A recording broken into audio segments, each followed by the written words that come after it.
We've been breaking barriers. We've been setting records. And we didn't get here because of our daddies. WWE के इतने सालों के इतिहास में कई बार लेजेंडरी सुपरस्टार्स ने बेहतरीन प्रोमोज दिए हैं। उसके साथ ही ऐसे प्रोमोज में कुछ खास लाइंस बोली गई हैं जिसने फैंस को हैरान कर दिया, क्योंकि वो लाइंस कुछ ज्यादा ही कंट्रोवर्शियल थी। एक WWE प्रोमो के दौरान किसी की सबसे ज्यादा बेइज्जती अक्सर तभी होती है जब सुपरस्टार्स अपने राइवल की निजी जिंदगी के बारे में कुछ बोल देते हैं और कभी कभी स्क्रिप्ट से बिल्कुल अलग ही चले जाते हैं। Y'all look just like your mugshots. How was it getting arrested?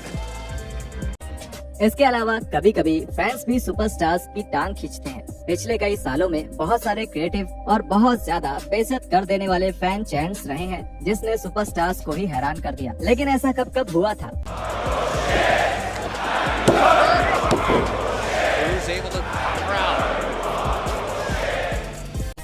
तो जुड़िए हमारे साथ जहां हम WWE के इतिहास के 10 ऐसे मौके देखेंगे जब किसी सुपरस्टार को चिढ़ाया गया हो। You forgot Jason Jordan. That's no big deal.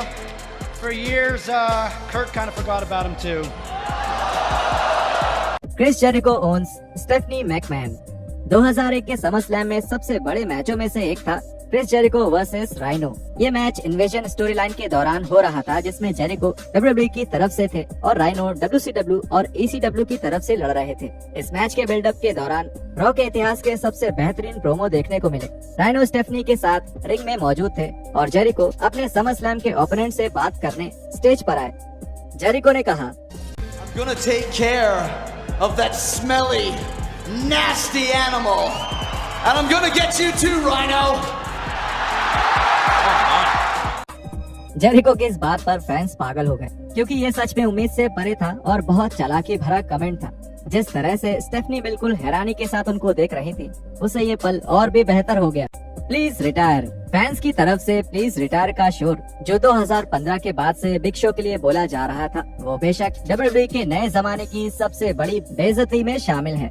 ये शोर तब शुरू हुआ जब बिग शो का रोमन रेंस के साथ एक झगड़ा शुरू हुआ। फैंस बिग शो और रेंस का झगड़ा नहीं देखना चाहते थे और इसलिए वो पूरी तरह बिग शो पर हावी हो गए और प्लीज रिटायर चिल्लाने लगे।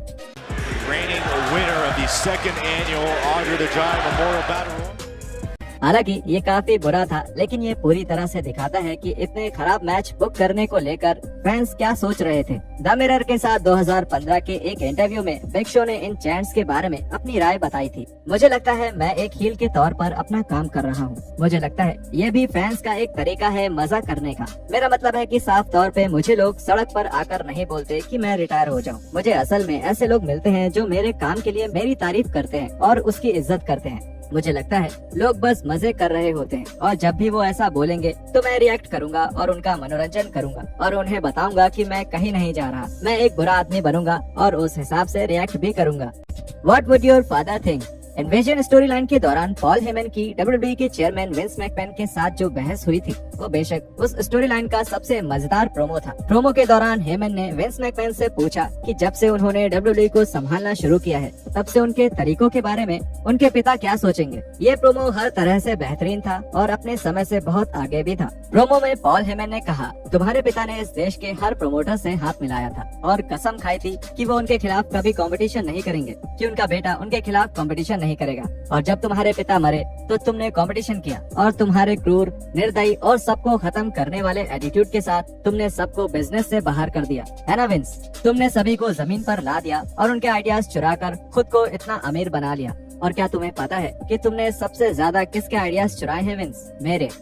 तुम्हारे पास कुछ नहीं है, तुम्हारे पास जो है वो मेरे आइडियाज हैं और तुमने मेरी जिंदगी, मेरा पैसा और मेरी शोहरत मुझसे चुरा ली। 2020 में इनसाइडर रूप्स के साथ एक इंटरव्यू में हेमन के मुताबिक विंस ने उन्हें जो भी कहना है उसकी पूरी छूट दी थी और वो कुछ भी कह सकते थे। हेमन ने बताया, ये उनकी बदौलत हुआ, मैं उनको इसका बहुत श्रेय देता हूँ। मैं आधे दिन के बाद विंस के पास गया और कहा, To his credit, I'll give him a ton of credit. I went up to Vince halfway through the day and I said, do you even want to know what I'm, some of the shit I want to say to you? And he went, nope, draw me money, Okay, are you going to say anything back to me? No, just draw me money, And, So we were in Gorilla, and I was about to go out to cut the promo, and I looked over at Vince, who was eating a protein bar, and I said, hey, "You sure you don't want to know anything I'm gonna say here? Some of this shit's real heavy. Will it draw me money? Yeah. It'll get a lot of attention, Vince. That I promise you. It's the go-home show. God damn it." Bring it! Yes, sir, Captain! I'm on my way!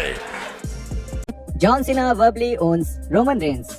2017 के no mercy pay per view में होने वाले John Cena और Roman Reigns के match का buildup हाल के सालों का सबसे यादगार बिल्डअप है। वो बिल्डअप इतना शानदार था कि कुछ फैंस का मानना था कि ये रेसलमेनिया के मेन इवेंट में जा सकता था।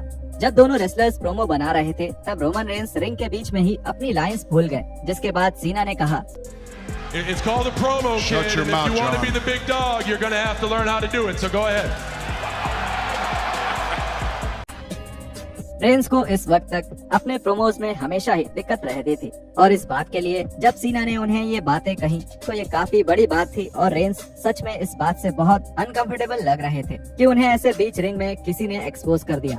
If you put the letter S in front of the hitman. 1996 से 1997 के बीच चला ब्रेट हार्ट और स्टोन कोल्ड स्टीव ऑस्टिन का झगड़ा असल में वो झगड़ा था जिसने स्टीव ऑस्टिन को अलग लेवल पर पहुंचा दिया था। इस झगड़े ने WWE को दिखा दिया कि स्टीव ऑस्टिन को ही कंपनी का अगला टॉप स्टार बनना चाहिए। इस झगड़े के सबसे बेहतरीन पलों में से और इसकी वजह से कमेंट्री पर मौजूद विंस मैकमैन को ऑडियंस से माफी मांगनी पड़ी।